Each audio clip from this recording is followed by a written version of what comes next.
Subscribe now. EU debates. Well, it is logical if you think about it. I think some of the criticism that they say that we're trying to get rid of gas companies isn't fair. It's not correct to say that. What we're doing here are things that would usually take years, perhaps. We're under a lot of time pressure and we have to act in a matter of months. So we need to keep the time pressure in mind.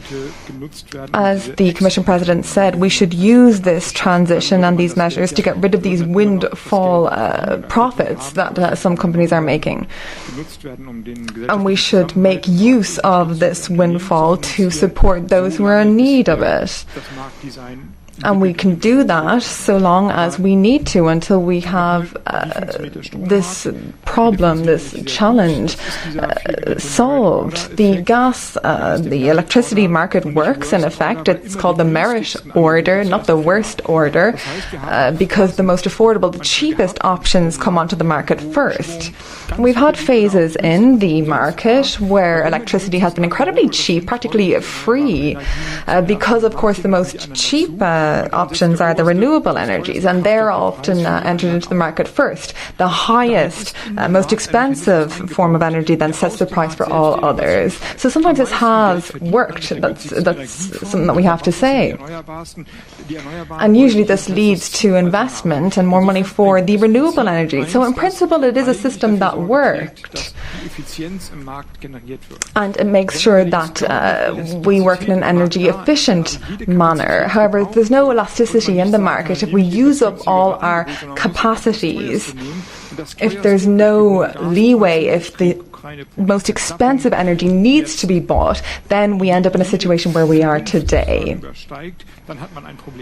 And that's why we're in the problem that we're faced with today. We need to come up with a quick solution to that problem.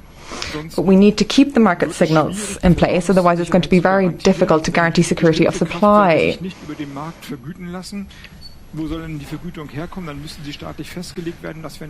Because compensation for these gas prices needs to be ensured via the market. Who else is going to come from? The state, for example? So we need to be careful here insofar as how far we intervene in the market. It doesn't mean that the prices of the merit order would apply across the board. I think we can develop a mechanism that would promote the affordability of certain energies amongst the suppliers. As I said, we're working under high pressure in terms of time, but we're going to work closely with our European partners, with the Commission, compare and contrast our plans and the measures that we want to put in place. We've got an incredible hive mind here with all of these various countries and politicians coming together, so we should take the time, to put that hive mind to use and to come up with a sensible, logical solution. So we need to put in place the foundations in order to make sure that the market can function. Because I don't think a bad design is the problem here. This is a complicated matter, but it is possible. There are no excuses, so we can do it. And this isn't a discussion for days and weeks, but for months. If you're asking me about up to implementation, I think if all goes well, weeks and months of the President. We need an emergency instrument which would be triggered very quickly, in weeks perhaps. What I just sketched out is a first step, and after that there's going to have to be a deep and structural reform of the energy market.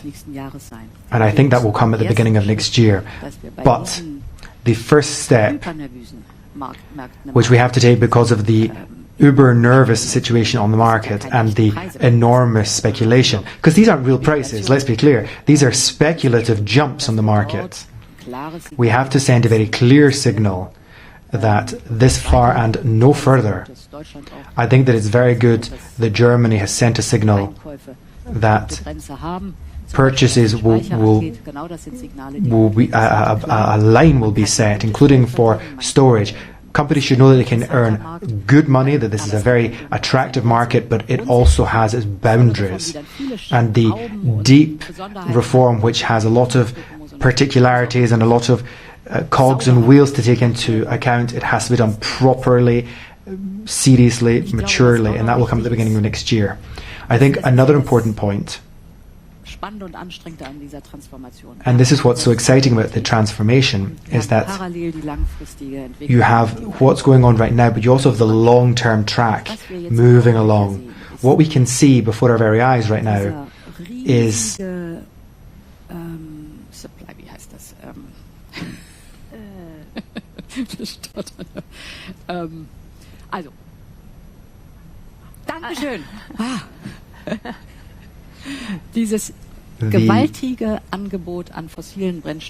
enormous supply of fossil fuels which has been flowing in from Russia for decades. Just let me give you one figure. Europe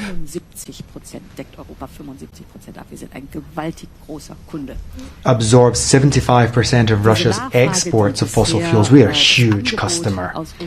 The supply that was coming in from Russia is now going to come to an end.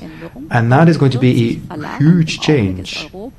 Europe currently is on the lookout for new sources of energy. I mentioned the Americans, the Norwegians, but also Algeria, Egypt, Israel, Azerbaijan, to name but a few. All of these things are shifting. And now is a time when we can targetedly and massively invest in the Global South for renewable energies. We want renewable energy because of climate change, but we must be very careful because this extreme situation, we have to be careful that we don't fall into a trap of just trying to replace the fossil fuels which we're now not getting from Russia. We have to not take our eye off the ball of renewable energies. And there's a chance in the Global South where there is wind, there is more sun than you could ever use. We have to invest in infrastructure for green hydrogen, and our demand and the huge supply from the Global South tie up.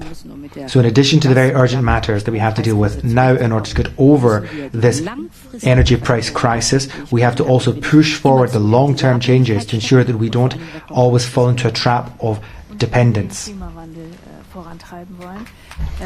You talked about climate change, and this is all to fight climate change too as well.